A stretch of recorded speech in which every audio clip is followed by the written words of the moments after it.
Hello, hello, hello. Let us know if you can hear us in chat. We are now live. Just doing a quick sound check anyway. But Lee, how are you? Just to check, have you got the bear thing? It seems to be on it's in our yeah, we should have video. checked that before, shouldn't I? Bloody hell. What the hell is that? I know, it's because you're recording the audio in It's the Discord thing as well.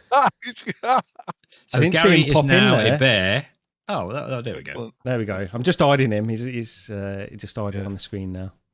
Yeah, it'll be fine. We can, all this bit will get cut out for the audio anyway. Nice. Yeah, okay. With Gary's secret persona. Yeah, the teddy bear. Yeah, well, that's it. We can go ahead, Lee. You're hosting this week, so yeah, you might as well just start. Yeah. Okay, sorry everybody, I'm hosting, so I feel for you, but here, let's go. Hello and welcome to Recentered podcast. Let me start again. See, all this gets cut out when we do it normally.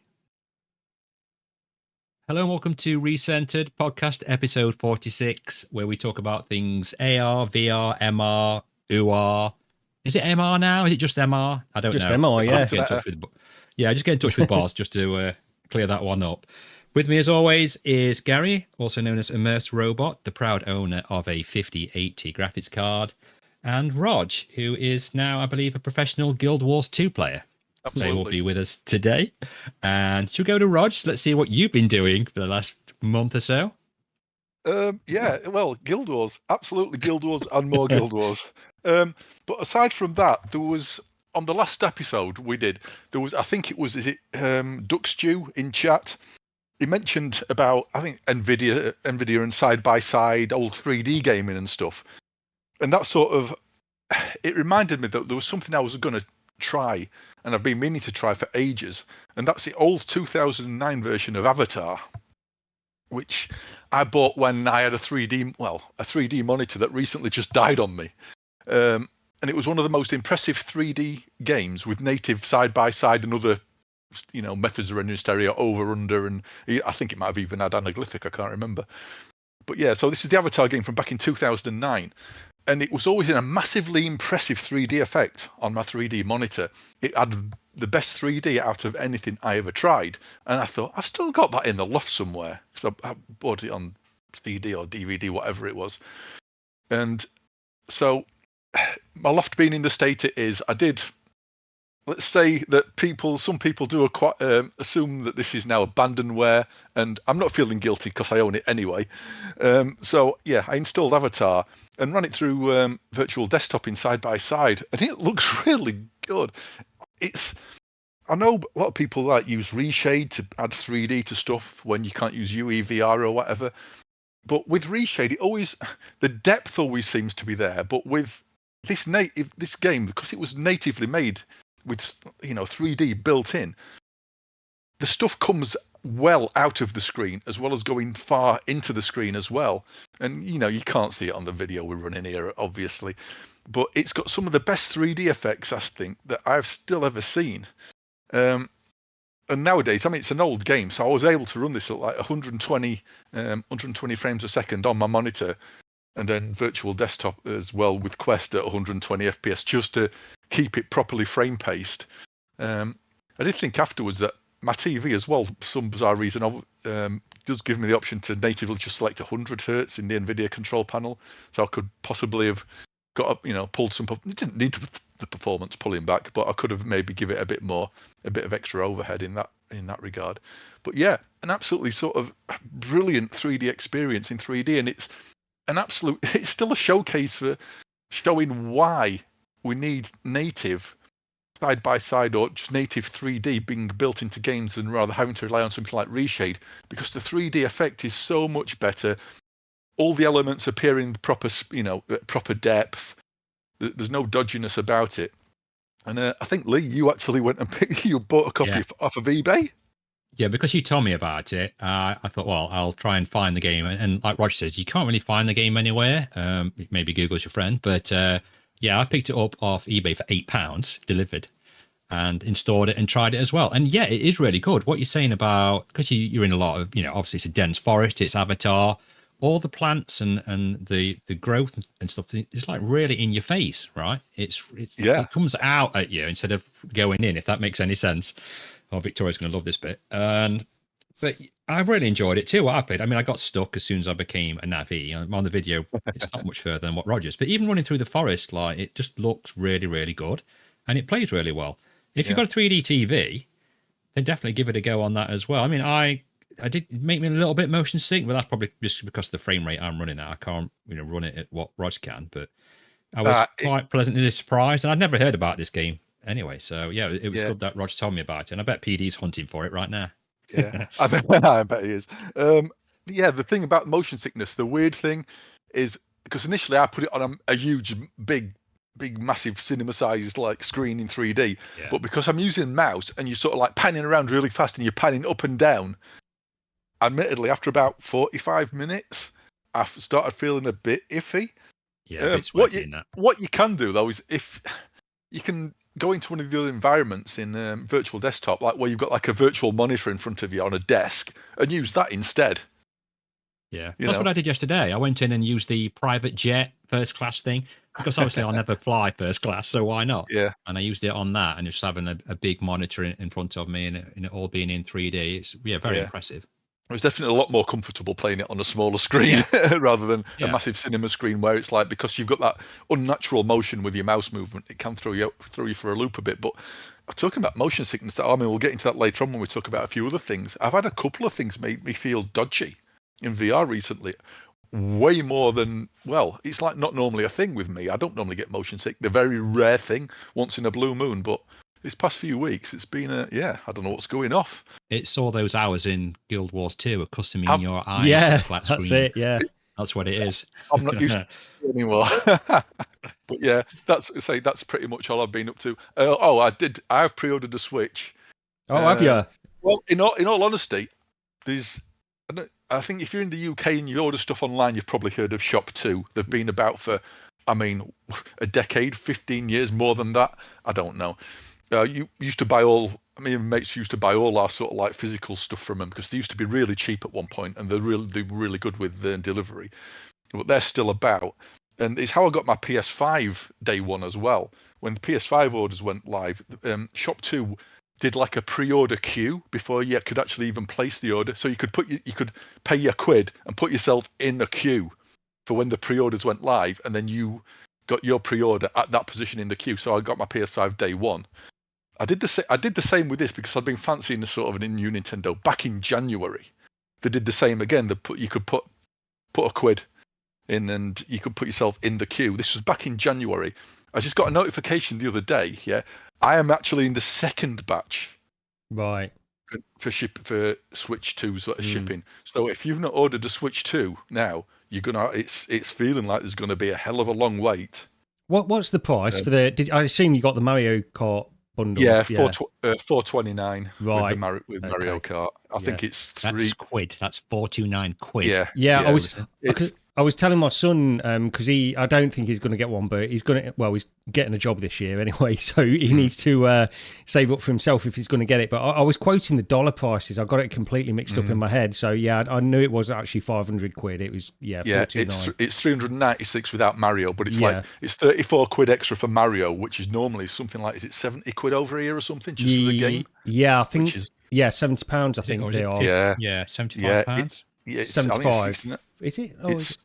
I think it's around about 70, whatever it is. But a lot of the games are. This is going to be a bit of a shocker, but it's like, so I'll probably pick Donkey Kong up as the sort of like, if I get a new console, I'll always buy like a full price game or two, and write it off as it's the new toy thing. You need a couple of games, don't you? That Donkey Kong does look quite good, I've got to say, because when I saw people talking about this, I was like, I've got no interest in it. But then that trailer, it is quite impressive actually. I've got to say that one does look like a standout from what they were showing.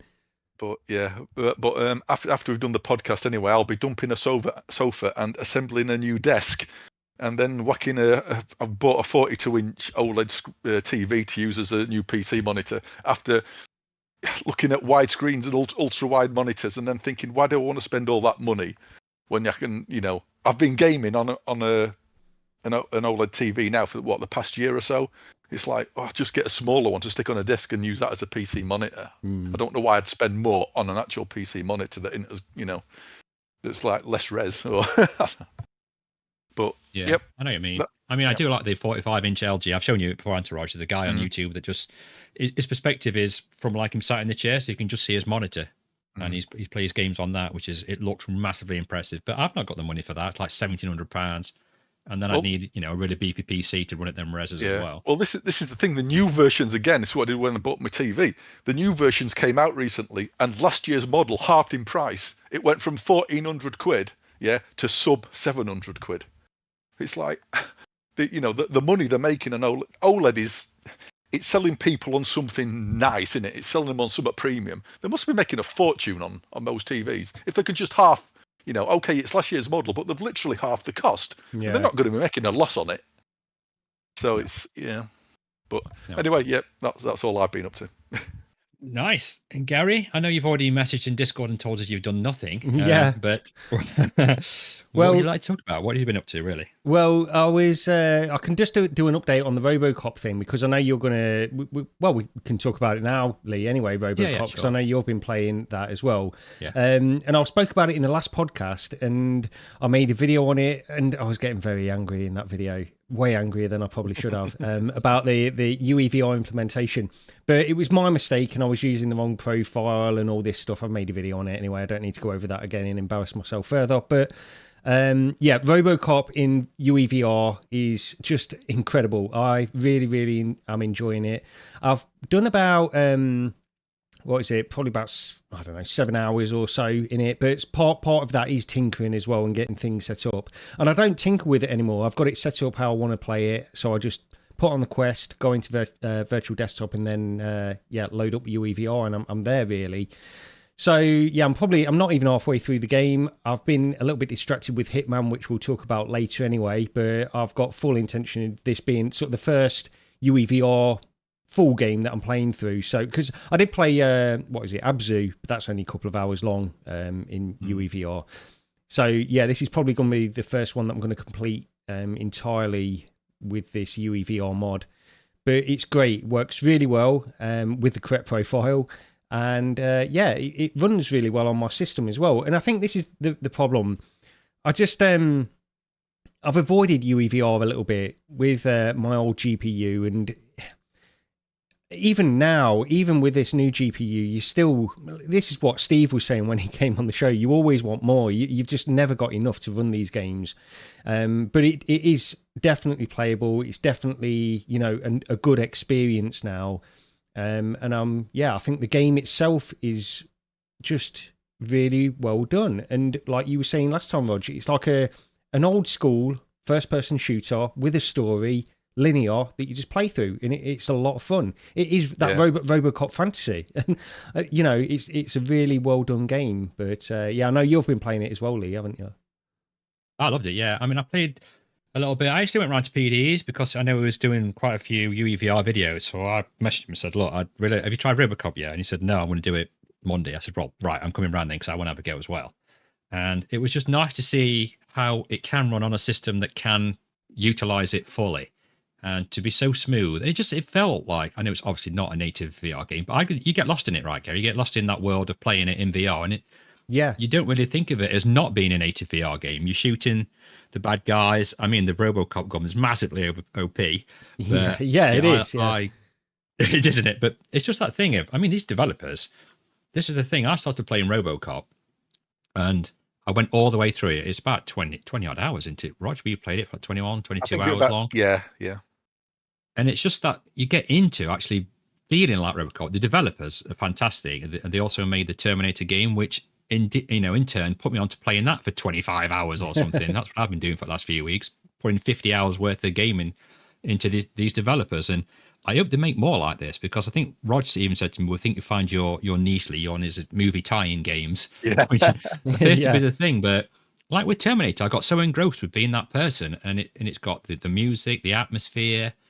And this game is, I think Terminator was like 5 years old now. But I said to you, Gary, it's one of the best games I've ever played, and I don't understand why it got hammered so much when it first came out by like IGN saying it was awful and things like that. But I think in retrospect, it's a slow burner, but it was brilliant. I think I've seen videos where people are looking back on it and saying how good it actually is, even though that the RGN didn't think a lot to it. But I guess like RoboCop, when you first go in, you could easily dismiss it if you didn't have like anything invested in that IP or that franchise or anything like that. You could easily dismiss it as just being like a lackluster first-person shooter. But if you've got that whole IP and all that lore that's going into it and enhancing the experience, I think it does make a difference anyway. But regardless of that, I think it's just a solid, like RoboCop. I've not played Terminator, but RoboCop is just a solid first-person shooter. And I'm going to try Terminator next when I finish. I'm saving it. I'm saving it. But when I finish RoboCop, Terminator is next on my list because they did such a fantastic job with RoboCop. I'm interested to see what they've done. And obviously, your recommendation as well, Lee. You, oh, absolutely. Yeah. I mean, the last part I played like 6 hours, and I mean, I can't tell you exactly what happens because it'll spoil it. But towards the end, I was literally crying real tears, because I was so emotionally involved in it. And something happened that we'll talk about when you played it. I mean, sorry guys, I can't tell you what it is, but if you played the game towards the end, you'll know what happens. And I was like, well, that's unbelievable. And I finished it, and this is like midnight. I thought, I suppose I better get to bed. And then I noticed it's got a DLC available, which I've not got at the moment. And it had an infiltrator mode, so you could play as the Terminator. And I thought, I'll just give that a quick go. Oh, yeah. Anyway, 2:30 in the morning, I'm still wandering around, killing folks as the Terminator.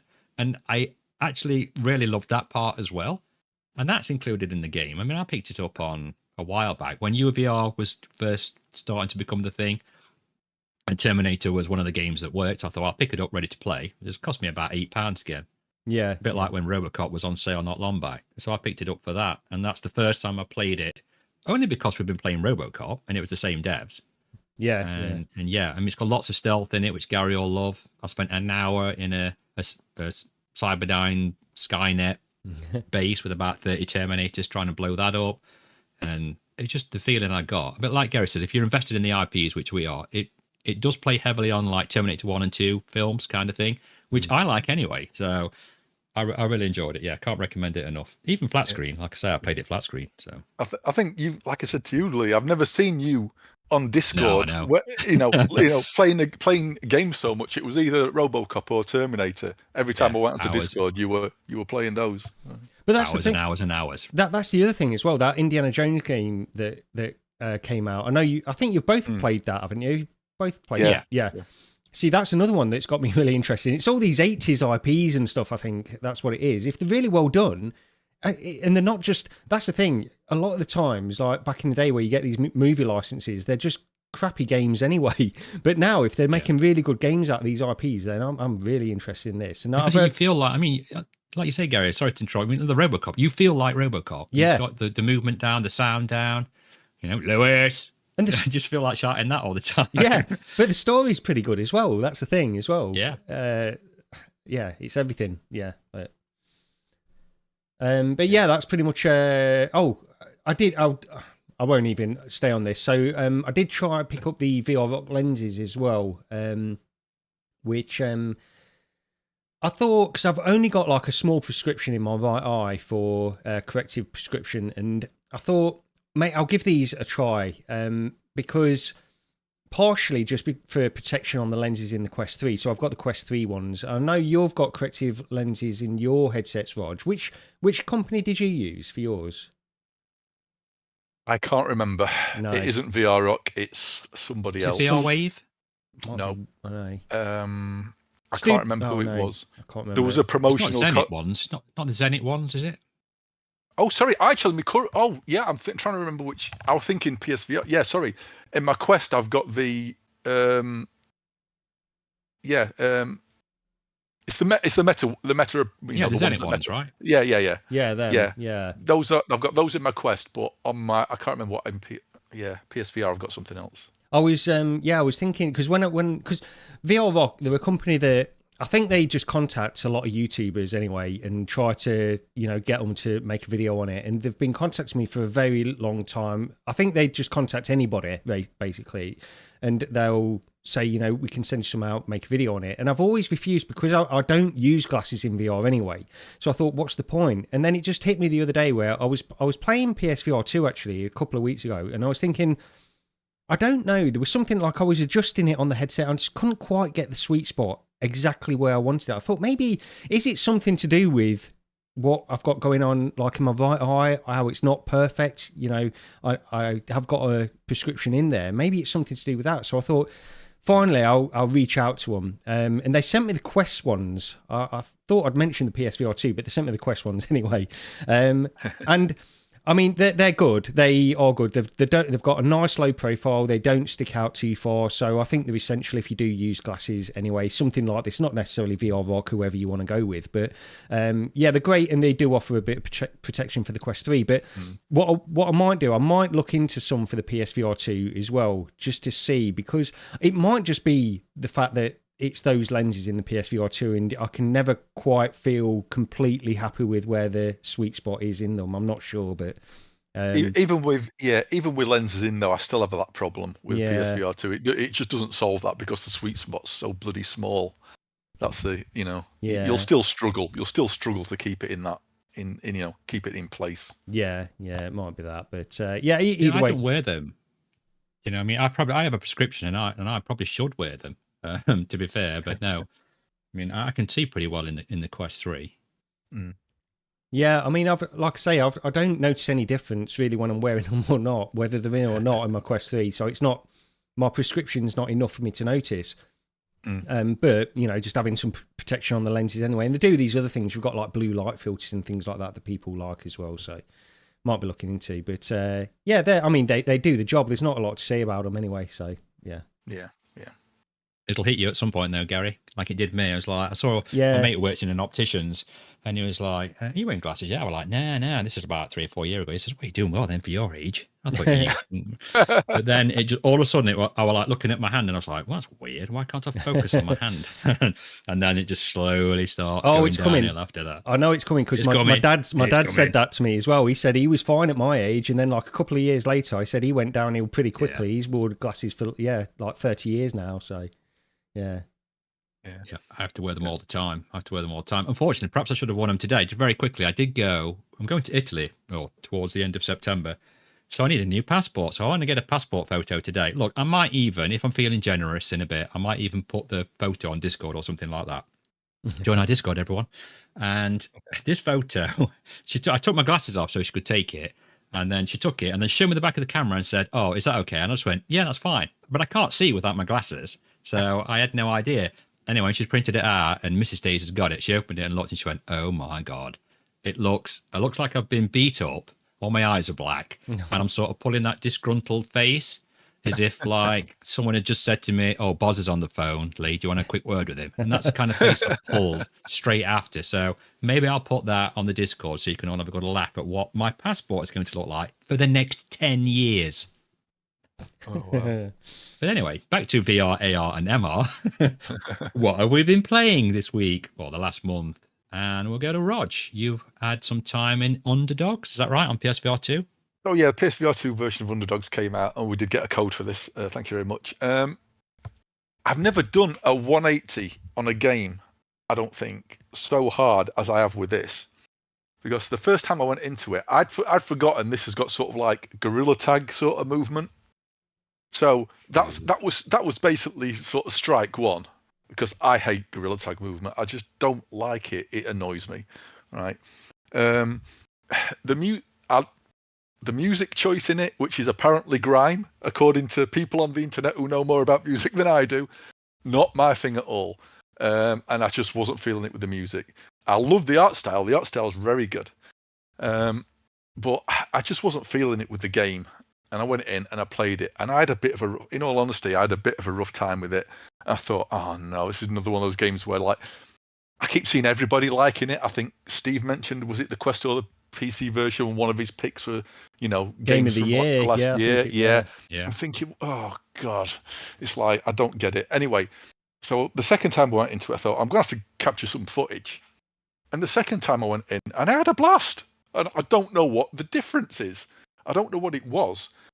I think at some point I sort of forgot about the movement, and I was just doing it, and it works for me better in this than it does in any other game what uses that sort of locomotion. The visuals are really nice. It runs at, I assume it's 90 FPS, because when I was looking at the footage afterwards, it's got that this isn't 120 sort of cut down to 60 FPS smoothness. It's got that sort of telltale. This was at 90 FPS, and you can see it on the video. The problem being is it doesn't hold the frame rate all the time. When it gets really busy, I can noticeably see it drop. So that is a bit of an issue. The other issue was I've not played a game in a long time where I've wanted to turn around naturally so much, and I just can't do that with a corded headset. So I think I sort of want to play this on probably PC VR, maybe wireless. But yeah, once I went back into it a second time and then a third time, yeah, I had an absolute blast with it. Once I got past my sort of hang-ups about it, the music it became sort of the soundtrack to the game, and it's fine. It's not nothing. I wouldn't listen to it outside of the game. But yeah, I had a really good time with it. I mean, I know it's been out for a while now on other platforms and everything, but I was surprised. I'm just more surprised at how much I changed my mind. This is what shocked me. Yeah. But let's say if it can just sort out those performance issues when you get a lot of bots on the screen, or there's like challenge modes as well, and you can you do laps of a circuit, and you got to just like punch barrels on your way around, and you could see the frame rate was dropping. They just need to sort that out, because at the moment, like I say, I sort of want to play it on a different platform, maybe play it on PC where I'm not going to have that issue. But in PSVR 2, in that headset, it looks really good. It's like no resolution issues with it. And if it was just if it just held the frame rate all the time, it'd be like, oh yeah, I'd have gone back into it again. But it just spoilt it a little bit for me. So yeah, if you've not played this, it is sort of like an arena-based sort of brawler, roguelike sort of thing. I didn't realise it was a roguelike. I thought it was just like a campaign, and you'd have, if you sort of died, you'd have another go at, pick up where you left off. You don't keep any upgrades, but what it does do is unlock more things that you can potentially get when you're buying stuff or upgrading your mech during your next run. Doesn't it, if I remember correctly as well, does it sort of randomise with each run? It randomises the kind of mech that you get as well. Is that right? Yeah, because I started with different weapons. Yeah. Like what on my first run, I think I just had two big like mace type things on the fists of the mech. On another one, I had a gripper claw thing. On another one, I had like a circular saw blade. Yeah. So yeah, it does, and you can replace all these. You can replace the arm component. You can replace with the attachment on the end. One of my favourites was just having two big claws. So basically, I wasn't punching stuff. I was just, the dog mech things would leap at you, and you just sort of like grab them out of the air, fling them across the arena into a grinder and stuff like that. So you can sort of build your mech up to your play style. And it's good. I'm surprised. I didn't expect to be saying I liked this after that initial half hour I had with it.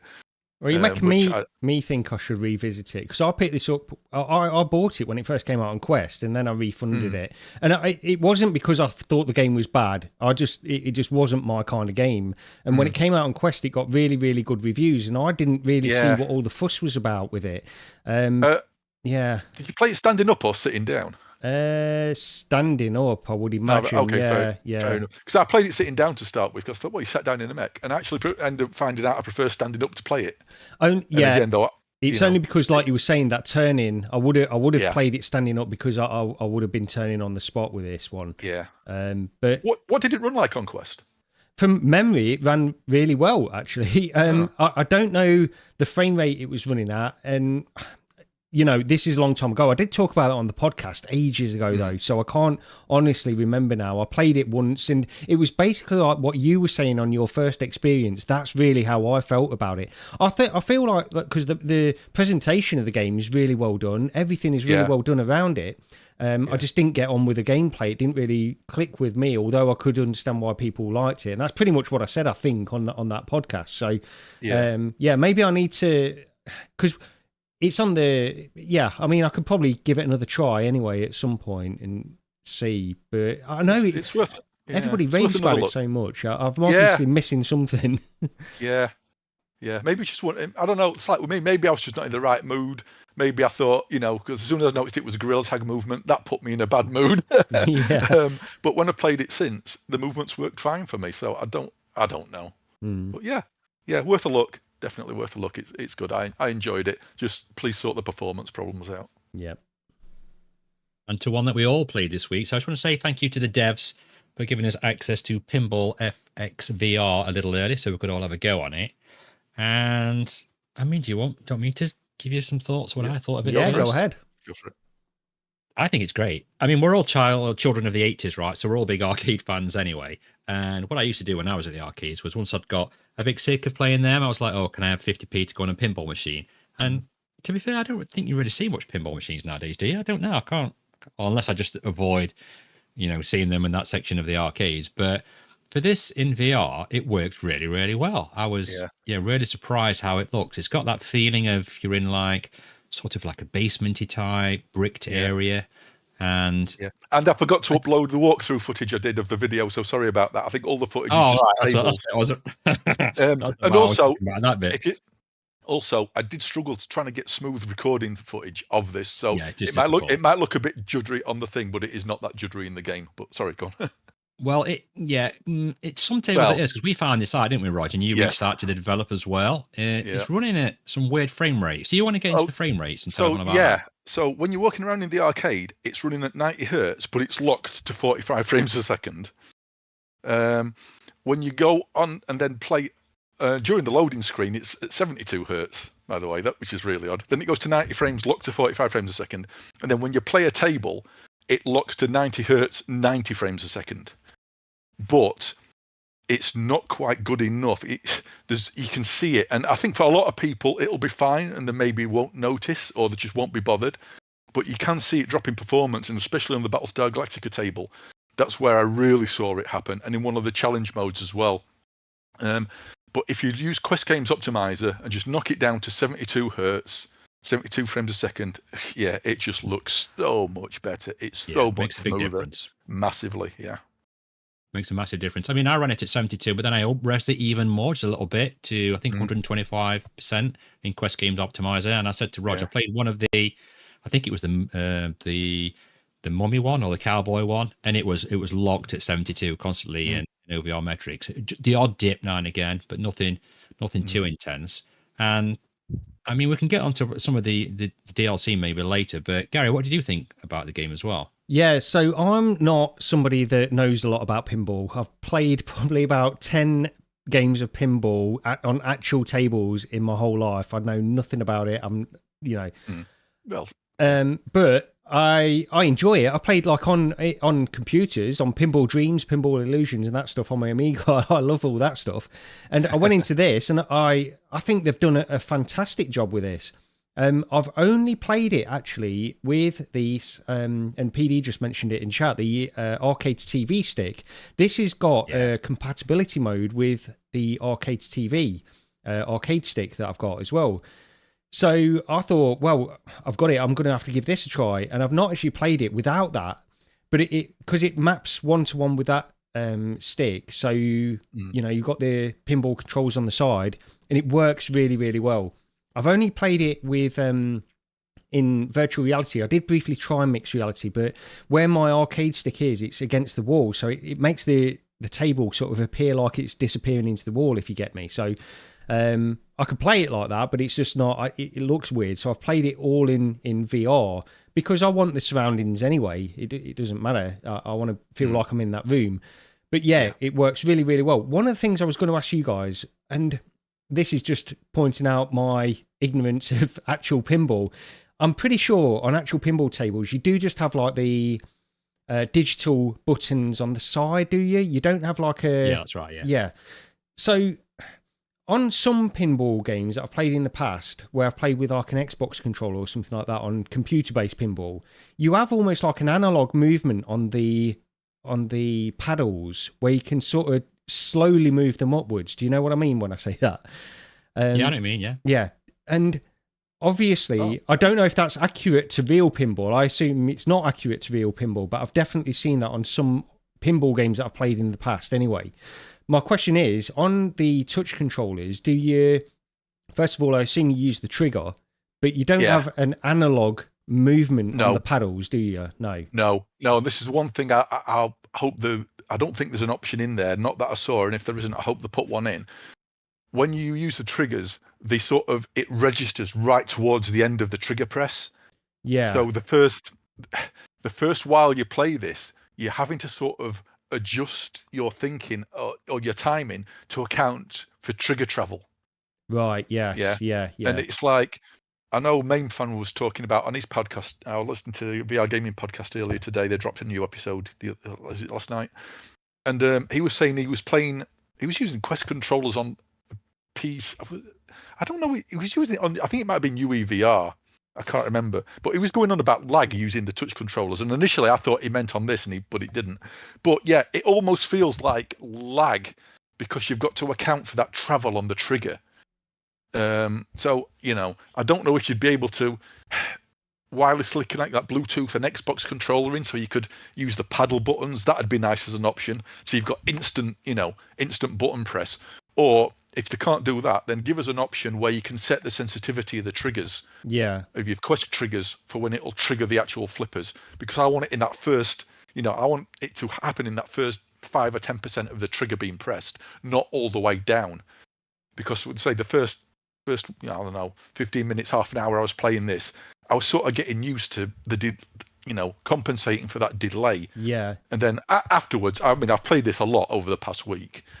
I've stopped thinking about it now. I've got used to it, but I sort of thought I shouldn't have had to get used to that in the first place. And it'd have been a lot better with just digital buttons. Well, yeah. So VRified is just put in chat as well. So they've got pressure control on real life pinball tables. The digital buttons, but they still have some kind of pressure control, don't they? So how hard you hit them is how, I don't know.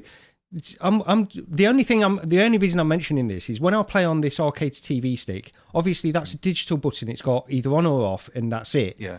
It doesn't register any kind of pressure in that, and Yeah. it obviously that's going to add an element of difference to playing on a real pinball table, and that's why I was just asking about the analog on the Quest controllers as well, whether you have control over that. But I mean, look, regardless of all of that, anyway, I don't know. I don't want to probably get into that too much because I'm not a pinball aficionado. But yeah, I mean, the game itself is fantastic. I've not messed around with it in terms of frame rate, like the 72 FPS, dropping it down to that to get smoother frame rate. But I did notice what you mentioned, Rog. On the Battlestar Galactica game, it was not running at optimal frame rates. The Indiana Jones one was running great.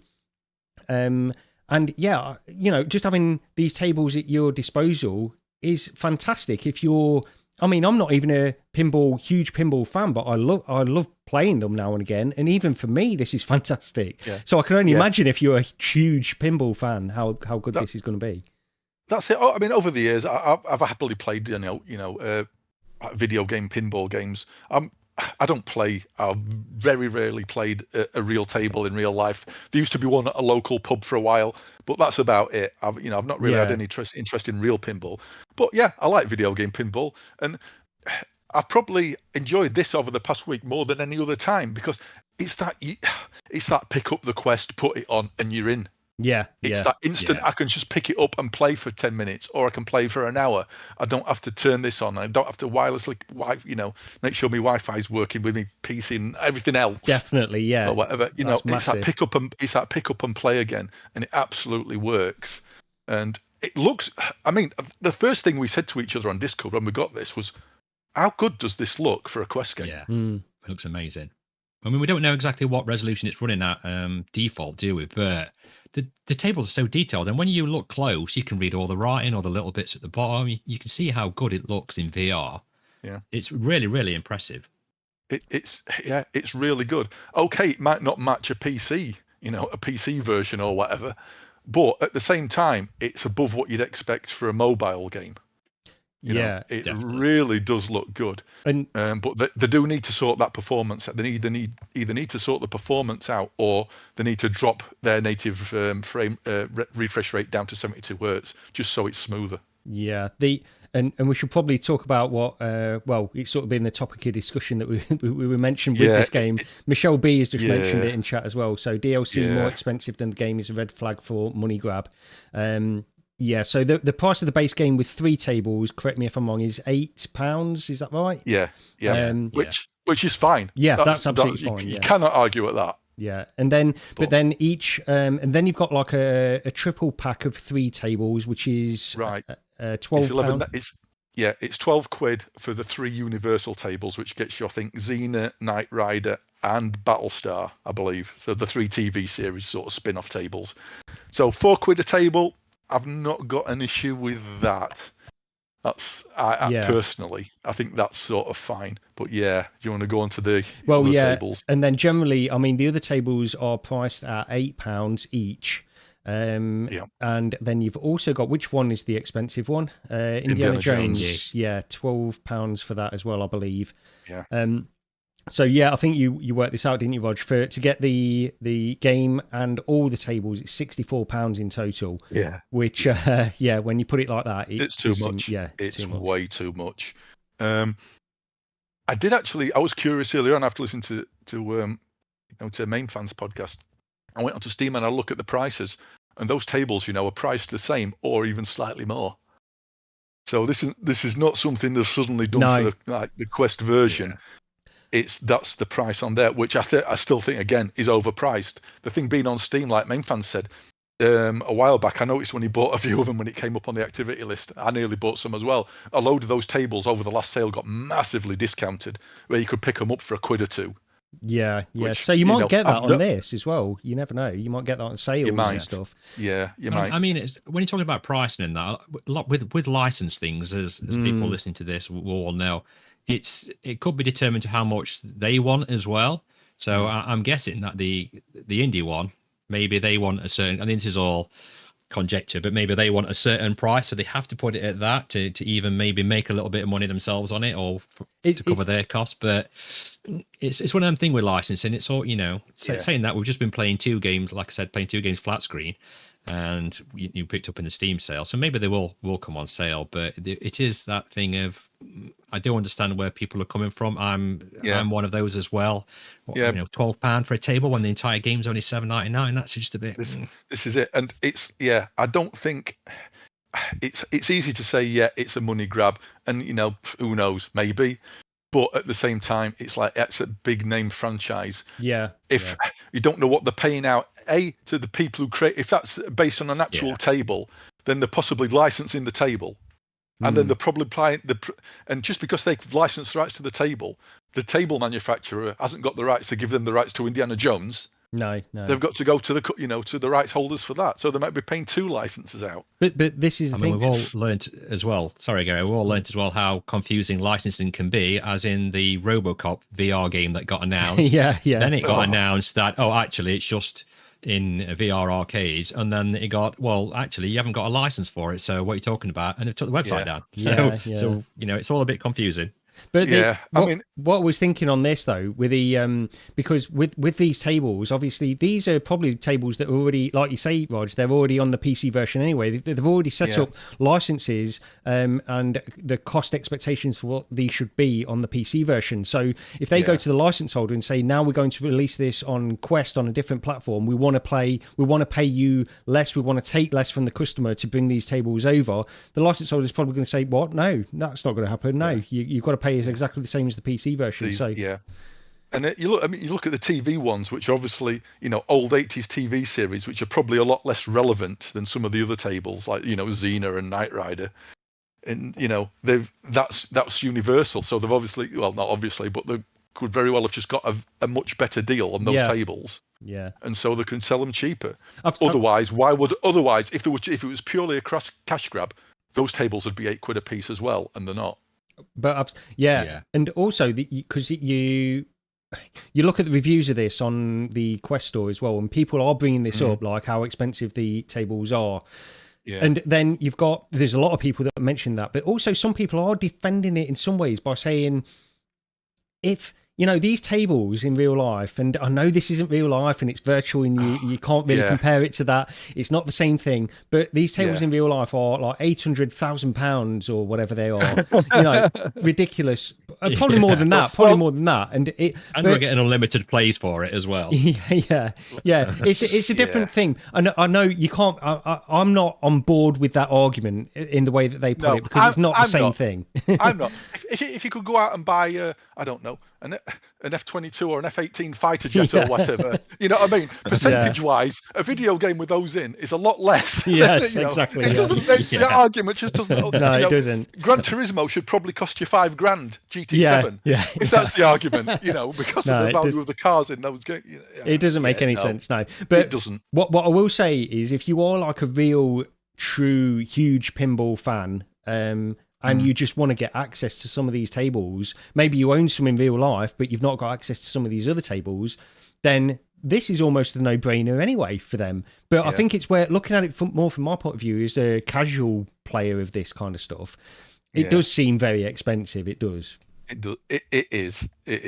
The thing, I think the takeaway we can give is it's a really good pinball game. You know, if you just happen to like video game pinball, then you will have a lot of fun with this. The only question you can answer is, on the extra tables or the more expensive extra tables, is, you know, is it worth that value to you? And if it is, then they're worth it. You know, would I personally pay £12 for an Indiana Jones table if we'd not been given it as a review copy? No, I wouldn't have. No, but it is a great experience. I mean, Dave beat my score, you get, if you're still listening. But I mean, it's something I keep nipping into this week. I must admit, I'll drop the headset on, or I'll have half an hour in pinball, and see if anyone's online and that. But yeah, it's really good. But the next one we're going to move on to is, well, I'm going to leave this one for Gary and Rog. One, because I've not played it, and two, they can argue it out between themselves with perhaps the word that shall not be mentioned. That maybe get mentioned several times. So I'll just let you two fight this one out. It is Hitman World of Assassination, which just got released recently on the PSVR 2. Yeah. Gary needs to take it away for this one first. Okay. So I assume we're going to leave the reprojection thing to one side for now, because the word that shall not be mentioned runs in reprojection. Okay. Yeah.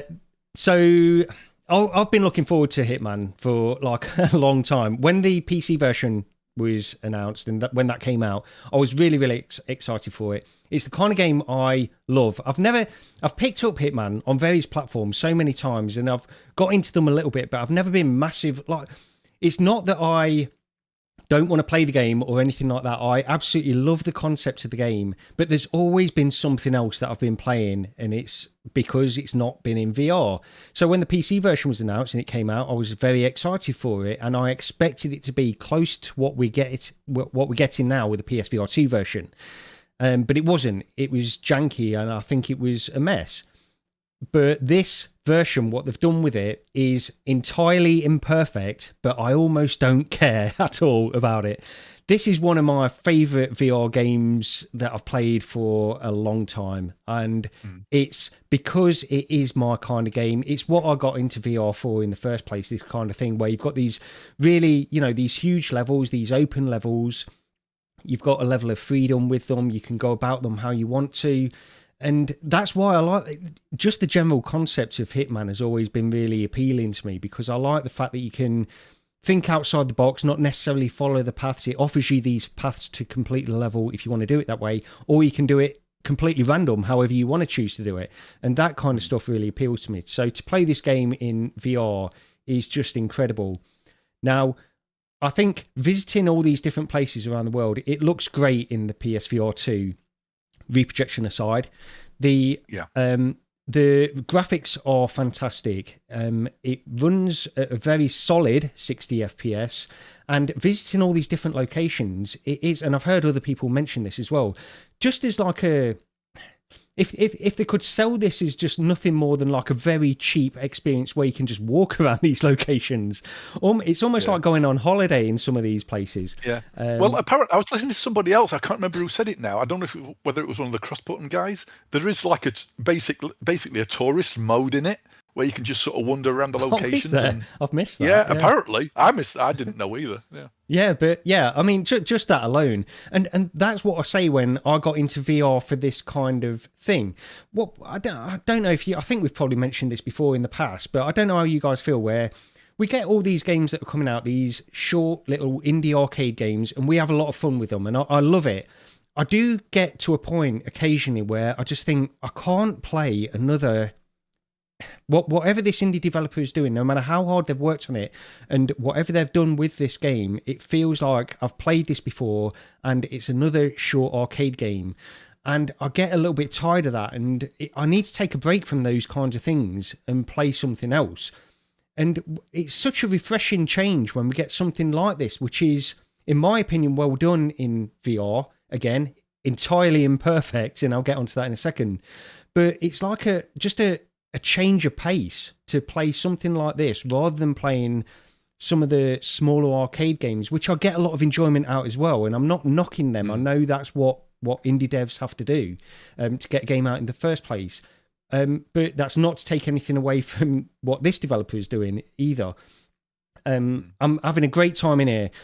Some of the things I'll just point out quickly, and then we can, I'll pass it over to Rog. But some of the things which are not good in this. So it is janky, right? When I first went in and I played this, I was going through these levels and I was thinking, actually, it's surprisingly unjanky.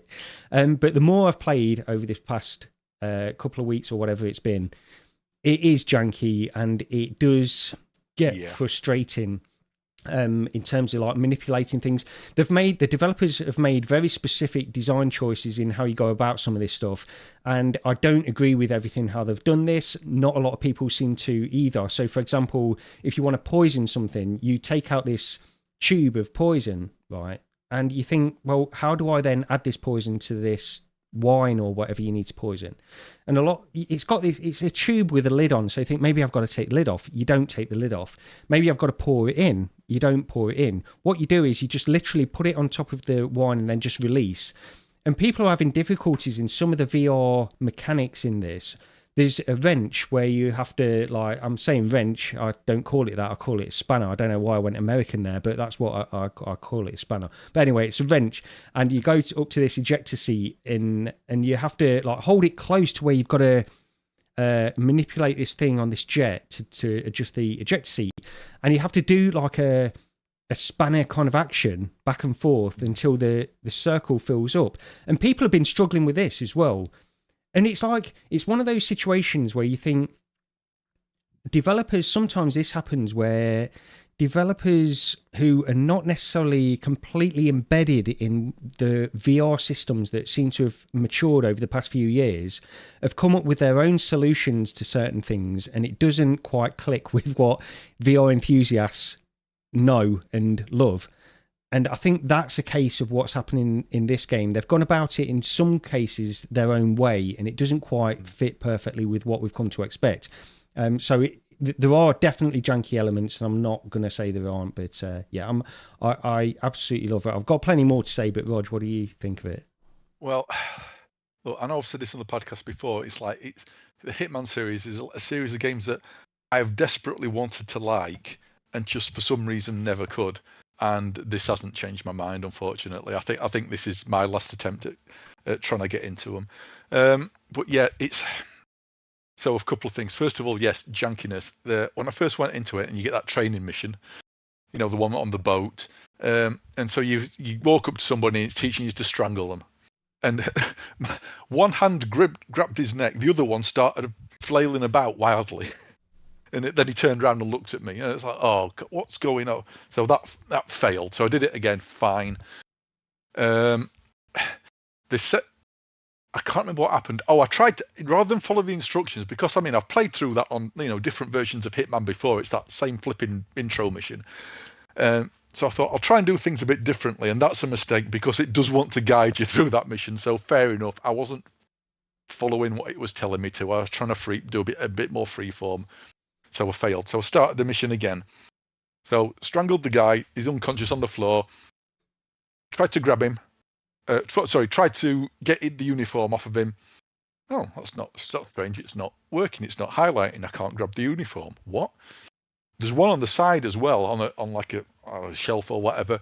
Nope, can't select that. Okay. Try and drag the guy to a locker. The drag thing circle around his neck sort of highlights. Can't drag him. It's like, what the hell? So I thought, menu, restart mission. Exactly the same. Couldn't do it. What's going off? So I quit back out to the front end menu, and then restarted the mission, did it, and it worked fine. It's like, so that wasn't a good impression. And there's somebody who was talking about it on Crossbutton Discord about it in sort of jankiness and stuff. And I said, I posted what had happened to me, and I think it was Hippie Pickle on there. He posted back saying, "Yeah, I had the same problem." Right. So it's like, it's just, come on, seriously, nobody's seen this at all. And yeah, so the second major problem I had with it, and I'm going to have to mention the reprojection. So take a drink. I've run out of cider. Never mind. Yeah, so the reprojection, there's something else I'll talk about after this, another game as well. So I don't know whether it was this, and even with that Avatar thing, I don't know whether I'm just getting susceptible to motion sickness. The first time I played this, 45 minutes or so maybe, I got motion sick. Wow. I literally had to stop, and it happened again the second time I tried it.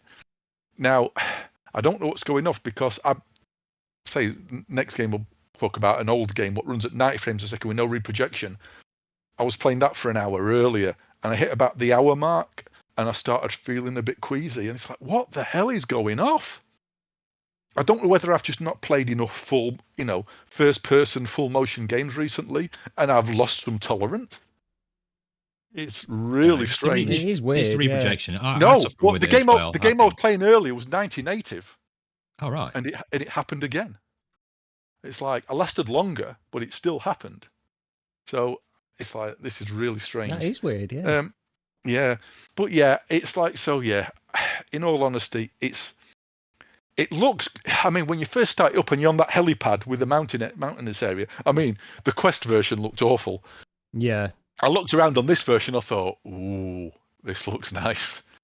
And it does. It's a nice looking game. All the crowds are there. I didn't notice people. I don't know if there is any popping or not on the crowds and stuff. I didn't notice. Not on the crowds that I've noticed. There are some stuff on like environment that I've noticed now and again. Right. But not much, not enough to. But there didn't seem to be anything large scale that were popping in at the very least anyway. Like, as in like with the Quest version, there were like 4 or 5 people stood in front of you. Then you took a few steps forward, and then another half of the crowd appeared, and it was like, oh, yeah, dear. It's nothing like that. Yeah. No, this is fine. If you like Hitman, and as long as you're okay with the reprojection, I think this is probably the best attempt at it so far. But it's, unfortunately, I think I've got to put it down to I just don't like the game. It's just not for me. Yeah. And I'm genuinely gutted about it. I don't know what it should be, my sort of thing. I used to like, if you remember Thief the Dark Project. Yeah, that's what I was thinking as well. Yeah. That is one of I would have to put that possibly into one of my top 10 all-time favourite games. I loved that game. Absolutely loved that. And this is sort of I suppose, a much more advanced version. It's stealth like that. It does have that element. Yeah. I just don't feel it. I just don't feel that. I think I don't know what it is. Maybe I need something a bit more guided. Maybe it's the freeform stuff, because good grief. Anytime I try to do something sort of clever in quotes, I fail. It fails. I always fail. It's like even the intro mission, after you've done it once, it throws you into it again, doesn't it? And then it says, try doing one of these objectives. Try to disguise yourself as this guy. Try to hide the bloke in the locker, blah, blah. Yeah. I went in and I tried to do any of those objectives, and I failed every single time. So for that second time through the mission, all I did was I went and did the mission exactly the same way as I did it the first time. Yeah. That's the thing. You can play the game guided. If you find these... So you'll find like a conversation that's going on, and then you can choose to follow that, and then it will guide you where you need to go to complete it. And I've just done it in this video. Actually, that's what I was doing. I was, I found the masseuse by accident, but then I followed that path basically to go and kill this guy by giving him a massage to death or something. But so you can play it like that. I think I'm the opposite. I like the fact that I can at least try to go about it in a slightly different way and try to. And I know what you mean, because 9 times out of 10, if I stray, I will fail, and I'll have to try it a different way. I get that, but just having that level of freedom really appeals to me. And I think just there's an element of just being in this world that I think is really well done. I mean, just walking around, like, this is the Marrakesh level that I'm showing now, and just walking around this little market and you've got all these conversations going on, and the conversations from the NPCs will allude to what's going on in the story as well. Not necessarily anything to do with the mission, but you can hear certain things of what's going on in the story as well if you listen into them. And these are the kinds of things that I think are just, you don't see very often. This level of production, of course, you know, it's 3 AAA, what I would class as 3 AAA games anyway. And this is just all I want to play at the moment. This is why I fell off RoboCop. This is the game I want to play. On the subject of reprojection, it's there, and it's, you know, there's no two ways of getting around it. You've got to just put up with it or not play the game, and that's really what it comes down to. And I enjoy the game enough to just get past it, but it's not perfect. And you know, it's you walk past these NPCs in this market and they're all blurring and stuff like this. So yeah, you got to be aware of that as well. As PD put it, it's junky but fun. yeah. I think you see it. But I mean, it's just not my game. No. You know. That's what I think that must be what it comes down to, because it definitely is my kind of game. And earlier this week, I was thinking about this. I was thinking, you know, where would I place it? Because I'm thinking this is almost, I feel at the moment, it's still the honeymoon period. I feel like this is in my top 10 VR games ever that I'm playing right now. And it's just, maybe that will fade, maybe that will wear off. I'm not sure. The other thing I was going to mention, I know we'll move on after this. I know we've been on Hitman a while. But I compare this to some of the other ports. Like you've got from Bethesda, for example, Skyrim and Fallout 4. Yeah. I mean, they were a bit of a mess, but Skyrim was pretty good when it was released on PC. By the time it got to PC, and you know, even without mods, it was still fine. And I think this sort of ranks alongside that in some of the ways that they've done it, because they've got button presses. You've still got button presses in this. You've still got things that you need to do with the button. And Skyrim, you've still got certain things you need to do with the button. But then you've got like the bow and arrow that you can actually use in VR. Yeah. So to me, I feel like they've done like a similar kind of job to what Bethesda did. The advantage with Skyrim is you can put on a hell of a lot of mods and make it really, really good in VR. In this, on PSVR 2, you've not got that luxury, and I'm sort of putting up with some of the jank and things like that, and the imperfect things, because I do enjoy the game so much. But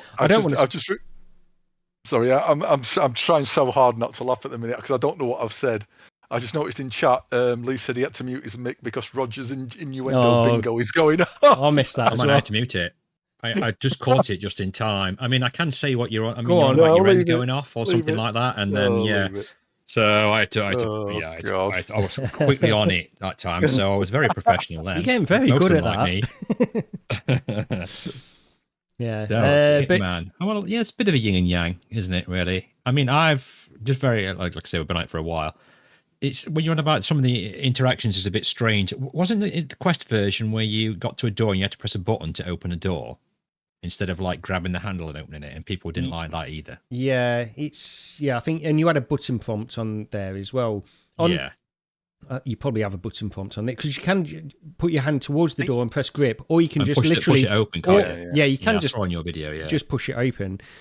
You know, I think you can't defend some of the stuff in this. If you're a real VR enthusiast and you've seen these things, these mistakes 1,000 times in other games, you can't really excuse them in this game. But at the same time, and it's probably a bit hypocritical, because I would, if it was a game that I didn't enjoy so much, I probably would be annoyed by them more than I am in this. But that's just how I feel really with this one. Yeah. Well, I hope everybody enjoyed the little game of reprojection bingo there. Let us know in the comments how many you got. I got 7, so I don't know if anyone got any more that perhaps I missed. Let us know. But moving on to a game, again, PSVR 2, Rog, Jurassic World Aftermath Collection. Yeah, is this, very quickly, is this the one that looks like Borderlands that was on the Quest 3 release? This is the one. This is the one that apparently you and Gary both refunded. Yes. Yeah, that rings a bell. I think. And about motion sickness, I got really motion sick playing this, like within minutes. So that's why I refunded it. Right. Okay. A long time ago. So this is an old game. The reason I put it down was because I picked this up last time it was on sale and still didn't get round to playing it. But at the moment, there's always a PlayStation sale going off in there every month. There's one sale or another. And at the moment, Jurassic World Aftermath Collection on PSVR 2 is currently, if you're assuming you're a PlayStation Plus member, it's £3.74. Yeah. If you're not, it's a £5. So I thought, I'm going to jump into this just to have a quick look, because I know you and Gary both said you refunded it, and I've had an hour on it, and yeah, from what I've played so far, I actually quite like it. I've sat here playing it thinking, I don't get why you'd refund this, but then I thought, yeah, well, there's a difference in paying like £3.74 for it and paying maybe £30. Yeah. It looks different on Quest as well, I think, from what I'm seeing. Yeah. No. I thought it was a bit slow, a bit boring to start off it with, was a lot of boring tutorial stuff, and I was like, ugh. Yeah.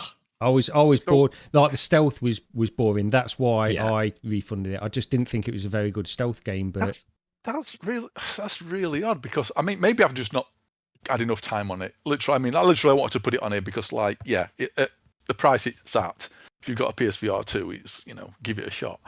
I wasn't expecting to feel much from it, because it's like, okay, it's a cartoony game. I'm not expecting much in the way of horror. I was sort of quite surprised to find myself getting quite tense.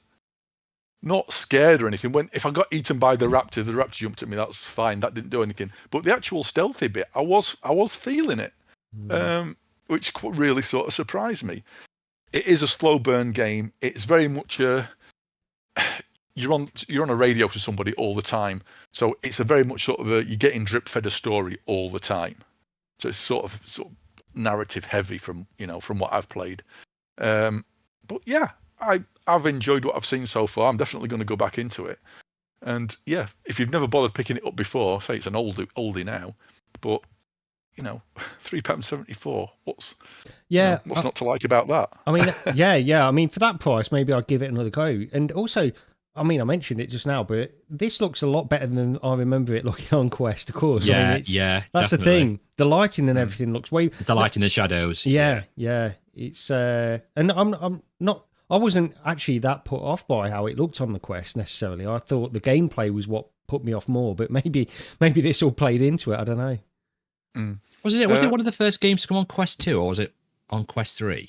Was it like a Quest 3 exclusive? I can't remember. I'm sure it was Quest 2. It was. I'm sure it was on. It came out when Quest 2 was out. I don't think Quest. Because it was on the box as well, wasn't it? Like when you bought it was on the box, I think. Yeah. I can't remember. I know it's a while ago now. Either, so yeah. I just can't remember if it was Quest 2 or Quest 3 with that one. I can't recall. Because it wasn't in two parts before on the Quest. Yeah. They had it. So So this version you get, it's the full thing as well. So it's like so less than £4 for both parts.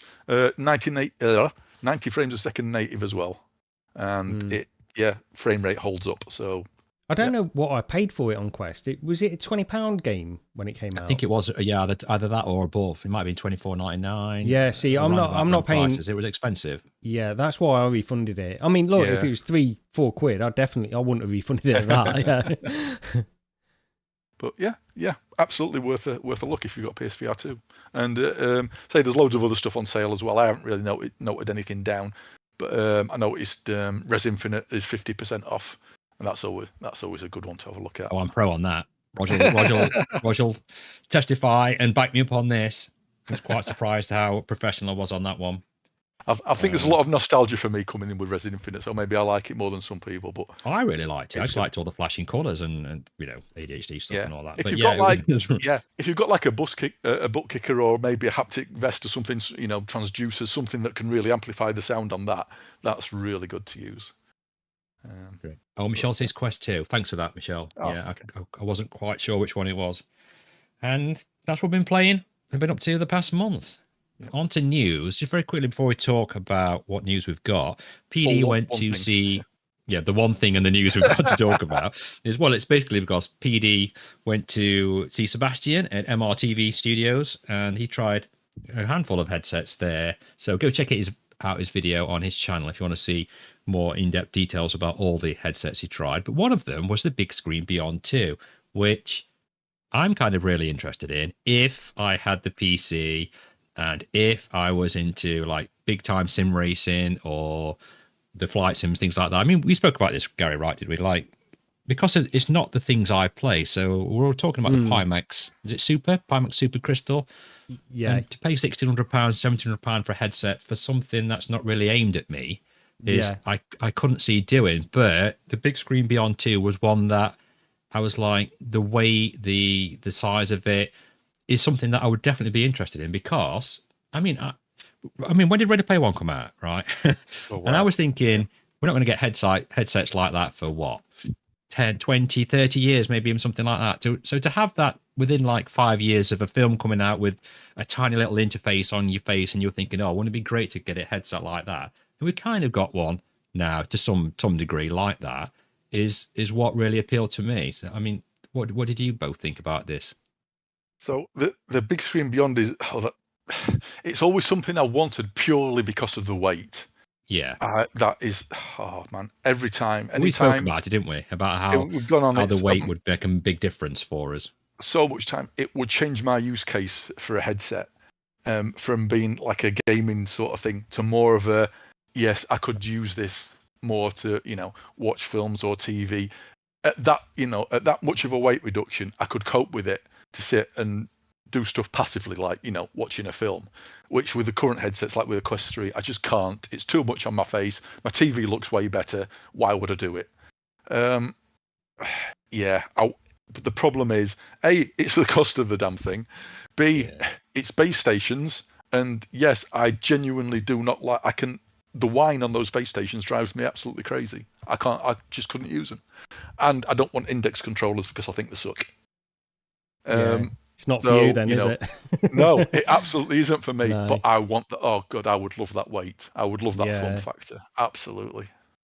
Yeah. Have you got to have the index controllers? Because I mean, I've seen I saw a video of a guy, I don't know, 1 million odd views. I can't remember his name. I do apologize. It's not that I'll be listening anyway, but he was using it mainly for sim racing. So I didn't actually see him use any index controllers or whatever. I didn't know if you could use it with no controllers, but using your gamepad or to negotiate things in the game or what. I don't know. Or if he's using his steering wheel. Yeah. I don't know if you can just get away without if that's all you do you know what I mean? That's what I'm trying to get at. Do you need to get index controllers just to get this up and running and working? And no, I don't. And then you play your driving sim game. The only thing that I think you might need it for would be the room setup, but I don't think you even need it for that because I think you can use the headset to do the room setup as well. Put it with Steam VR, like put it at different corners, can you? Or maybe not. I don't know. Can't you just set it as a stationary? Yeah, like a local you stationary probably boundary. Yeah. Yeah, I don't know. I assume you don't. Into that before I started talking about it. I've always assumed you don't need them if you do just using it for races or flight sims or stuff like that. I assume you don't, but yeah, I'm not 100% on that. Yeah, the thing is, I'd need controllers regardless because I just wouldn't use it just for that thing. So yeah, not for me, but yes, I'm very sort of jealous of the form factor. This is the other thing though, as well. What I'm showing on the video now, you can see like the IPD adjustment. You have to use a special tool to even do the IPD adjustment and stuff. Which is fine, if you're the only one. Which I probably would be the only one using it anyway. It wouldn't matter. Yeah. You'd lock it in place and then you're done. But they've done all these things to get the weight and the size down as small as possible. I'd like one of these, but it's the cost. I've got base stations, I've not got controllers, but so I'd need to get some controllers if I was going to pick this up as well. The other thing is, it's got this high resolution display. It's like 2560 by 2560 per eye, but you can only get that full resolution at 75 hertz, which is probably fine anyway, because for a lot of the stuff that I'd want to play, if I'm playing simulation stuff, you can target 75 hertz and you're lucky to even get that. So that's okay. But if you want to play other stuff like Half-Life Alyx, I would like to play that at higher refresh rates, but then you have to go down to a low resolution and then it upscales it. So there's all these other little limiting factors with it. I'd love to try one. I don't know, I'm not going to buy one anyway, because of the controllers that I've got to pick up and I'm sort of happy with my Quest 3 anyway for gaming. That's the thing. When we were talking, Lee, about the Pimax Crystal, the Pimax Crystal is giving me like the best image quality. It is a better image quality than the Quest 3. You've both tried it, but I don't want to use that for, if I'm playing Arcanage or whatever. I don't want to use that headset for that. I want to use it for Microsoft Flight Simulator or races and that kind of stuff. I don't want to use it for normal, just general sort of room scale VR games. It doesn't enter the equation for that. It's too big. But I suppose the big screen, I would use it for that kind of stuff. So I'd need to pick up the controllers, and it's a tough one because then you've still got the wire, and I do like having wireless PC VR as well with the Quest. But it's selling well. We've heard it's selling really well. This headset. So I mean, I think it's good to have something. This is what I've always said about Pimax as well. It's good to have something like this on the market, something available to give some kind of option at least for people that want it. I don't think it's for me. Even if I had like the spare cash around, I'm not sure if I'd pick this one up anyway. There seems to be more headsets coming out than games at the minute, which is obviously a good thing for the industry. And I like to see them pushing this tech forward and forward. I mean, I think I look at this, and they brought this out within like a year or so of the previous iteration of this, and I'm thinking, okay, it's super super tiny, as you can see on the video, compared to the guy's hands, how small this really is. No, that's what she said. But what I'm thinking is, how much more room would it really take to put inside out tracking in this? Would it make it really really, would it make it Quest 3 size? Or I'd be interested to know what sort of wiggle room there is to try and put a few cameras in, and then perhaps give their own controllers, because that would make a big difference for me as well. And I think people in general don't want the base stations, they don't want the index controllers. If they've not got those, it's just another massive cost for them to have. And Michelle put and as no well, audio, like Michelle says. Yeah, that's the other thing. Well, I like you get a headset. There's a head strap, isn't there? The Halo head strap has audio, doesn't it? Yeah, it does. Yeah. I mean, that's an extra cost, though. It is an extra cost. It would be an essential for me as well, I think. I don't think I'd want to just like an elastic band. So you'd think. So on that question, like having integrated inside out tracking with this, I wonder what that would add, because additionally, some people would assume that you'd maybe need some onboard processing to do that, but not necessarily. It's got a cable. It could do all the inside out tracking like Windows mixed reality headsets. They did all the tracking processing on the PC. So it would literally be, I suppose, some cameras, and I don't know. I don't know about this stuff. So if you're doing guesses. If you're doing that, you're going to have controllers probably link into the headset. Because if you've got inside out tracking, then you're ditching the base stations. So you then need a method of controlling the controllers, which means them providing controllers that work with that headset. Yeah. I mean, on Ikazu's point, if nothing else, it would add weight, which, that's a good point. It does add that extra weight. And if anything, they're trying to get it to be as light as possible. But it's just, I'd like to see something like this. It's just me being dreaming, you know what I mean? Yeah, let's face it, everybody's got their own vision of an ideal headset, haven't they? Yeah. But like you said, Gary, it's good that these things are out there. Even if it's not for you, it's good they exist, because then there's options for people who it is the headset for, and it's going to push other companies to try and do better as well. Yeah. It's got to. So. And they are PC VR headsets. Yeah. You know what I mean, aren't they? So it's nice there to see, that. Yeah. It's nice to see a PC. That. Yeah. It's nice to see that. Well, going on to new and upcoming games. This is going to be a short episode. well, I don't know, because I think I can feel a rank coming on about certain prices for things, so don't worry about that. Civilization 7 for Quest, which will be released on April the 10th, so next Thursday, at a price of $49.99, that's UK, and $60. Yeah. Really? Yeah. This is an awkward one, isn't it? Because that for a Quest game. I mean, how much was Batman? That was expensive as well. Yeah, I think that was. Oh God, you're asking out. I think it was. I thought it was. I thought it was more than that. No, I thought that was more than that. Yeah. Oh yeah, I think it was. Was that $50 as well? It might have been 50 or 60. Right, I'm googling it. It was either $50 or 50 quid. It was. I think it might have been 50 quid. Yeah. Because I think the sort of what we were saying at the time, it felt like a game where they'd put the price up to sort of add value to it as a pack-in title. $50. apparently. Right. I can't find the UK price. Weird. It just says bundled with the Quest, so they're trying to flog it with that still. I'll try and find it. Carry on. So look, the PC, it's an awkward one because for a Quest game, it's expensive. If you look at it compared to the PC version of Civilization 7, it's cheaper. So it's like, but it's awkward. Is it the full game? That's the thing. This is what, that's what I'm going to say. How much of that full PC experience is the Quest version? Because I keep seeing people saying how much of like a resource hog the PC version gets. The further you get into the game, the larger the civilizations expand. Then you need a sort of a beefier machine to run it. I think they previously said that it is like a different version from the PC game. I think they've said, but they've not gone into specifics with that, as far as I know. It's got to be, hasn't it? Yeah. So you'd think it's made for VR. It's going to be different in some regards. $38.99 Batman is on the Meta Store. I don't know if it was that to start with or not, so that's what it is now. I thought it was more than that. I had it in my head it was 50 quid when it came. I thought it was 50, but I wonder if they've dropped it. Anyway, yeah, Civilization, it's a bit like Hitman with me. In the fact, it's another one of those games where I really always wanted to get into them and never could. So I don't, and look, sometimes VR can change my mind about a genre. It has done in the past. Like Euro Truck Simulator, for example. Okay, totally different style of game, but couldn't stand it on the flat screen, couldn't see the point of it. Then I played it in VR and absolutely loved it. Yeah. Because it was the experience of it. Yeah. I don't know if Civilization could change my mind.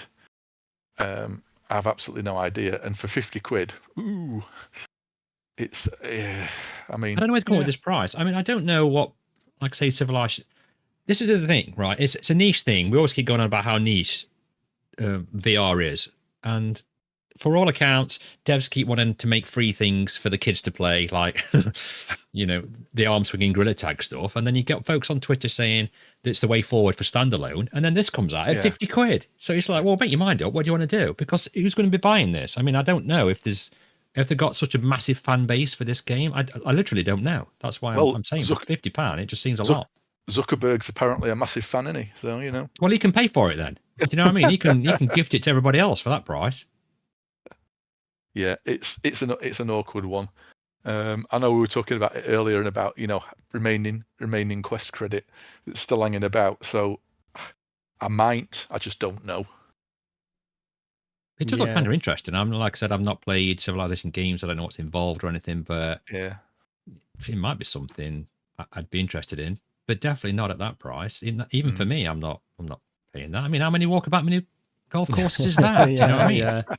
Well, this is the thing as well. I am interested in it, but I'm not picking it up at launch just because if I didn't have anything else to play, I've got so much to play at the minute that I can't keep up anyway.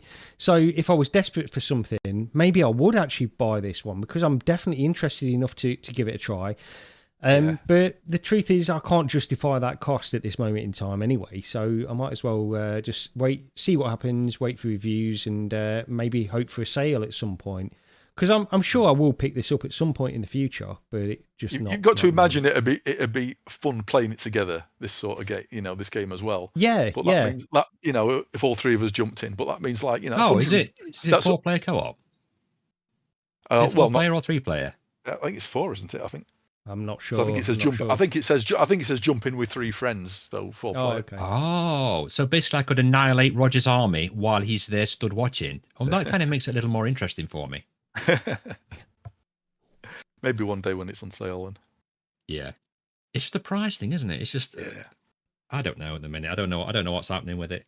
I think the problem is as well. You look at the price of this and you think that's. And this does go into like the pricing of games. We've just done like that Switch announcement, and people are because of that. What is it? 70 quid for the Switch games? Something like that, isn't it? It's there's some weird thing about expensive. It being more for the physical copy, but it's not actually physical. Or me and Roger had a whole big thing about it. Some of them are, aren't they? Yeah. It's confusing. I was listening to Digital Foundry and they were going through it pretty well actually. But I mean, I suppose from the developer's point of view, they're looking at this. This is a AAA PC game that is now in VR. Therefore, that justifies that price. I just don't know if the audience on Quest is going to be receptive to that. That's the problem. This is the thing. It's there's no less effort into developing the damn thing. No. It's that perceived thing in it. It's that perceived thing with like mobile gaming. It's like, you know, you charge more than like 99p or $1 for your game on a mobile, you know, on your phone app, and people will think you're crazy. You know, it's the expectation, and you know, there's some of these games that deserve to be expensive given the amount of effort put in. Absolutely. Will people pay it? It'd be interesting to know what sort of sales figures they get at. I mean, obviously they won't release that, but I don't know what there must be an audience for it. Otherwise, I don't know. Well, there's an audience on PC. I think this is like testing the waters, isn't it? I don't know if they know there's an audience on Quest, because I'd be surprised how. I think there's definitely people that would pick this up. But like I say, I'm interested in it, but I'm not. You know, I don't really. I've played them on PC a little bit, but I'm not a massive Civilization fan. And even if you are a massive Civilization fan on PC, does that mean that I also own a Quest, so I'm going to get it on my Quest as well? Yeah. Maybe, but how many people is that? I mean, even if this was half the price that it is going to be available for, I'd probably still on Minar at that. At half price. I'd be like, you know, would I be interested or not? I don't know. If it were 25 quid, I'd pick it up. I would, I'd definitely get it for that, yeah. Nice. So that's Civilization. That is expensive, but not expensive at 25 quid. So if the devs are listening, knock it down to a 50% off, and then we'll all buy it. We'll pick it up. That's it. That's next Thursday anyway. Yeah. So we've got Ghost Town, which is out for Quest on the April 24th, PC and PSVR 2 later this year. Wasn't this supposed to come out on PC at the same time, or have I don't know, but when I looked the other day, because I know you posted in Discord saying, "Oh, Ghost Town," and I was surprised it was this month. I didn't think it was this soon. I thought, "Oh, excellent!" And then I looked into it, and from what I saw was it's Quest on the 24th of this month, and then PC and PSVR 2 afterwards. It's like, oh. That's a shame. And given the sort of visuals of this, I don't want to play the Quest version. I want to play it on PC or PSVR 2. Yeah.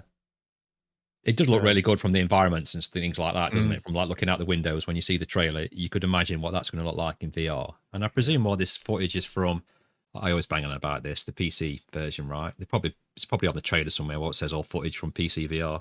But it'll be PC or PSVR. This is something that really interests me. What sort of animation did they use for the facial techniques? Have they used some sort of, I want to say like rotoscoping or whatever, but that's like 1,000-year old. That's another world. It's come back to Prince of Persia. Another world. Yeah, that's what I mean. Yeah, I don't know why that flashed in my head, so we'll cut that bit out of the audio podcast so I don't sound. No, we're keeping that in. Keep that in. I'm going to mention it in a minute. Used for this, some sort of motion capture or something like that, because they look really good, right? Yeah, I mean, motion capture these days for a small studio isn't an issue, is it? There's so many ways of doing it now. Yeah, it's camera-based stuff. Motion capture suits or equipment isn't anywhere near what it used to cost. So yeah, there's a guy I always watch on Sunday morning called Markham 3D, and he's like a 3D modeler guy, and he does like his own sort of short films and stuff. And I don't know if he does commissions for indie game stuff. I'm not entirely sure. But for some reason, he's an Australian guy, and it's just like it's a nice thing to watch on sort of a Sunday morning, sort of Sunday dinner time sort of stream, sort of chill stream. And he just sits there and he models stuff. And I think he uses camera-based stuff, purely for capturing sort of performance and things. I don't know whether is it like an Apple phone and an app or whatever. I can't remember. Oh, Anakazi is saying as well. Yeah, so they've got like different things that like tools that they can use in Unreal. Like he mentions the MetaHuman rigs in Unreal and stuff. So yeah, there's probably all these things that can help make it look realistic, motion capture stuff. But that's coming out at the end of this month. I mean, it looks really good. But I'm a bit like you, Rog. You know, I mean, if this is PC VR, it looks really nice. Yeah, I mean, so yeah, 24th it's out. But yeah, I mean, I've no qualms about buying a copy of that for PC or PSVR 2 as long as it ain't reprojected. It looks like my sort of game. Yeah. Ting, another one on the dobber there, and moving on to the Midnight Walk on what's coming out on May the 8th for PC, PSVR 2. It's like the PSVR 2 version's $32.99 you or can pre-order for a little bit less. So pre-orders up for on the PlayStation Store. 33 quid or £29.69 if you've got PS Plus. At that price, I'm really looking forward to this. I'm a bit wary about the sort of stop motion nature of it, how it looks in VR, but at 30 quid for a game that looks like that, I mean, assuming we don't get a copy, I'll buy it. It does look really good. I was a massive fan of Lost in Random, which the devs worked on, which had a similar art style to this, which was a 2D game, which I think, God, that's an early episode. I think it's one of the first episodes where we bothered showing off what we've been playing flat games on. I think that's before. I think it might have even been before your time, Lee. Probably. Sounds like it. But yeah, Lost in Random's a really nice game. I really enjoyed that. Is this same. Is this a shooter then? This, because it looks like it's got. Is it like a shooter puzzle or something? I'm not entirely. I don't know. No, I don't know. But everything in this game has been physically sculpted and then 3D scanned. Yeah, absolutely bonkers. Yeah, that's what impressed us, wasn't it? That they go to all that detail to do it. Yeah, it does look so good. Hopefully we'll get access to that one, and then we can talk about that. Yeah. Fingers crossed if the devs are listening. Yeah, or anyone. I'll reach out to them, but regardless, I'll buy that anyway. Well, don't tell them that. Yeah. Oh yeah. Well, I'll buy it if we don't. I'll buy it if we don't get a key. Yeah. And then we've got Out of Sight VR launches May the 22nd for PC, Steam, Quest, and PSVR 2 versions are due later this year. It is also playable on a flat screen. Yeah. Okay. Out of Sight VR. Which one's that one? This is the one with the teddy bear. You're guiding the little girl. Oh yeah. Isn't it? What's the other game that you actually play as the girl? What's that one called? Little Nightmares. PD played this. No, I think isn't this a version where wasn't there a version where you play as the baby or something and you're walking around? This one I was talking about last time. I forgot the name of it, and Dr. Oculus remembered. It was a game that you could play in VR on the DK1, and then they didn't continue VR support for it, and I've forgotten the name. Sure, someone will let us know. Yeah. But this one you play as the teddy bear, which is quite ironic, seeing as Gary was a teddy bear right at the beginning of this podcast. Oh, that name's going to annoy me now. That's really annoying. Someone let us know what it is when you're the little girl crawling around as a baby thing. It was a baby. Yeah, you literally played as a baby. Something sleep. PD Spot. Oh, among the sleep. Something sleep. Among the sleep. Yeah, it is. It's among the sleep. People can't say we're not, if anything, but professional. It is among the sleep. It's £13.49 on Steam, but unfortunately, doesn't support VR anymore. Among the sleep. Yeah. We can get talking about this game now. So yeah, you're a teddy bear, and it kind of reminds me of Little Nightmares. I think I said this last time, right, when we were talking about it. Yeah. It's got that kind of vibe to it, but first person. So yeah. A daycare horror, Jindal says. Oh, daycare horror. Yeah. Have we got a price on it? Is there a price? I've not seen anything. I've not seen it mentioned. Hence the previous statement of us being professional coming straight into fruition straight away. That's it. We're all looking for the price now, by the way. We are. This will be great to listen to. Awesome. Well, it gives them a chance to make a bro. Now, I can't see any prices anywhere. Just says planned release date May the 8th.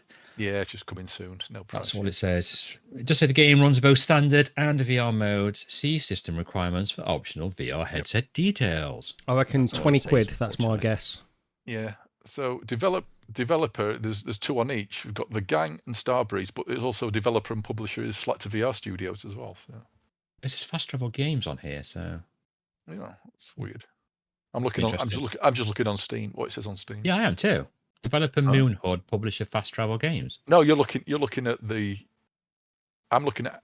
Hang on, what are you looking at? I'm looking at the wrong one. You're looking at Midnight Walk. Midnight Walk. Yeah. Hence back to my previous thing of us being super professional. Yeah. One game late. No, we've moved on since then. It's like rotoscope and things just totally threw my train of thought. So yeah, apologies for that. Oh man. And then we've got Zombie Army VR, which launches on May the 22nd for PSVR 2. Now, I don't know what to think about this. I'm hearing all sorts from people that tested this early game release that they've been playing, and it's not looking great. But maybe they've worked on it quite a lot since then. I'm hoping so. They've had plenty of time to do it, and by all accounts, it doesn't look too bad on the trailer, to be honest. It got a quest reminded me look. It reminded me of that other game on Quest that I forgot the name of that as Cabin. well now. No, something Cabin? else. I see what you mean. It wasn't. No, not the Cabin. There's a zombie co-op shooter. I was playing it with my mate a few weeks back, actually, bizarrely enough, because we'd never got around to playing it. Is it by Zombie Zombieland? Not Zombieland. No, they did a game. It's a co-op zombie shooter, and they've also done a cyber something version of it as well. More recently. Man, this podcast fell This apart. This is just anyone still listening? misremembering stuff. Oh wow, this is such a class act. Oh, Michelle's asking if the studio closed. I thought that wasn't this supposed to be made by. This is XR Games. God, I can't remember the name of them. XR Games. Yeah, they did it. No, they didn't close. They got rid of about 70% of the staff or something, didn't they? So is it them what's doing this? Well, or did they not? It says Rebellion on here. So look at this logo. Yeah, so you got Rebellion, the IP holders of this. Then initially, XR Games were making this for Rebellion, is what I believe was happening. Now, XR Games have changed the logo on this. It doesn't say XR Games; it says Extended Reality Games now. I feel like they've changed their logo to stop them being associated with that Hitman thing, where everybody was talking about XR Games and stuff. So I don't know. Now there was some speculation around this as well, whether all these reports that came out of the first impressions of this at whatever event it was, whether Rebellion didn't like this or something, and maybe added some support to it to XR Games to get it up, improving the experience of what they were working on. I don't know. But Drop Dead Dual Strike Edition, that's what I was trying to think of. Drop Dead, yeah. Sort of had a similar sort of vibe. I don't know. Yeah, but yeah, is this single player? Or you said it's might be co-op, right? Might be co-op as well. I don't know. I don't know. I've got it in my head that it's co-op. It looks for a zombie shooter. It looks all right to me. It's got that from what I'm looking to me, because this is coming out on PC. It's got PC, PlayStation VR 2, and Quest. This definitely looks like Quest footage. A majority in this trailer. I don't think it looks bad actually, but it looks like Quest footage, which is surprising. I don't know. Maybe it's sort of developed the lowest common denominator, and the other versions will look a bit better. Some of it doesn't, and then some of it does. Definitely does. Yeah. Some of it definitely does. So we'll see what it. I mean, if anything, we definitely need more zombie games in VR. Right? Oh, absolutely. It's like Onakazi said, and it's delivered me from VR zombie shooters. Yeah. It's like, yeah. I don't know what they can do with it. I was going to mention the other VR shooter, the zombie one that came out after the fall. I mean, that was pretty decent multiplayer. That was a good fun zombie shooter. That was okay. It was. Yeah. It just needed more, didn't it? I think that's what people got a bit fed up with it. It's the same. It's repetitive. It was the same thing again and again. And yeah, I mean, I don't think it was a bad game or anything, but it's like, what is there to differentiate it with all these zombie shooters as well? That's the thing. When you look at this, the gameplay of it, we've played this a million times, so. Yeah, there's got to be something about it to make it stand out, and I don't know if there will be. I think they're just trying to make a passable game, really, and maybe that will do it for them. Maybe. Fingers crossed we'll get access to that as well, and we can give more in-depth reviews out of what we thought about it. Extended realities. What is that? If anybody in chat's got any ideas of something to talk about, we've run out of topics because this is. I saw PD today. I saw PD downtown. He was sat down. Check this out. In Gonk World. Now, I don't know if anyone... What the hell's Gonk World? Exactly. Do you have this in the US? If you could let us know, or anywhere listening around the world, if you have a Gonk World where you are, they are like... And I don't work for them. I'm not being paid to say this, by the way. I've heard of Gonks. They're like a little gnome type things. Yeah, I've heard of them. Yeah. And they all have different outfits on and this and that. And they've got all Easter ones ready. Yeah, and he was sat in Gonk World. So Google that, everyone. What were you doing in there, PD? bloody pervert. It was in there because I just passed him as I've just been to get my amazingly great passport photo done, and he was sat in there. I touched a Gonk's horn and had to He's not helping himself. Yeah, you're not helping yourself there, dude. But yeah, wow. I think think that is about it. We're a bit early. We knew this was going to be a short one. We've rabbited on. What it is, Yeah, we decided we were going to do it next weekend. I can't do it next weekend, so we've pushed it forward to this weekend. And we knew it was going to be a short one because it's only been like a few weeks since the last episode as well. So we'll be back at the beginning of May, I guess, for the first weekend of May. Will we? I imagine Is that so. the That's plan? 1, 2, Something 3. around That's there. That's 4 weeks. So Yeah. third of next month. Yeah, so it'll be around there. But we knew just based on what the show documented, it'd probably be a shorter one. Anyway. Yeah. We've not done too bad. What is happening with the show? Question mark. Yeah, you're not What? wrong, dude. What, in how rapidly it's going downhill? Yeah, the past half an hour. I'm at Game on Scorpio's wedding next week. He's getting married, so I'm at his wedding next Sunday. Oh, not that anyone really needs to know this. Do you know what I mean? Congratulations. Hang on a minute. Yeah, congratulations, dude. PD says, talk about Switch 2 adverts showing VR mode. What? Advert? Well, can we get some details? I have no PD? idea, because I know apparently there was people were sort of freaking out because like it was showing that like 0.1% of Switch games doesn't work on the Switch 2, and then as Upload VR pointed out, those games are actually Labo VR games. Yeah. Because obviously the Switch 2 is bigger, so it won't fit in the cardboard. Yeah. But I've not seen about Switch 2. I've not seen a Switch 2 advert showing VR mode. Well, yeah. There's I think Digital Foundry were talking about the compatibility. I think they had a list of something like 100 odd games that are not compatible with Switch 2. Oh, right. Something like Doom. You know, the Doom 2016 or whatever it is. Oh, right. But anyway, yeah, I don't know.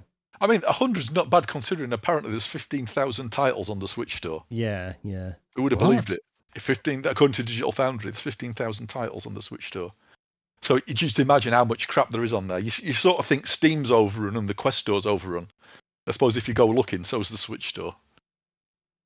Yeah. Oh. Well, I think we're running out of steam, aren't we? Probably should. Yeah. I think we ran out an hour ago. But, Yeah. You know. Yeah, I'll just, the audio podcast, I'll just cut out the last 40 minutes. It's that bad. Lee, check your DM. Right, I will do, PD. Thanks for letting me know about that.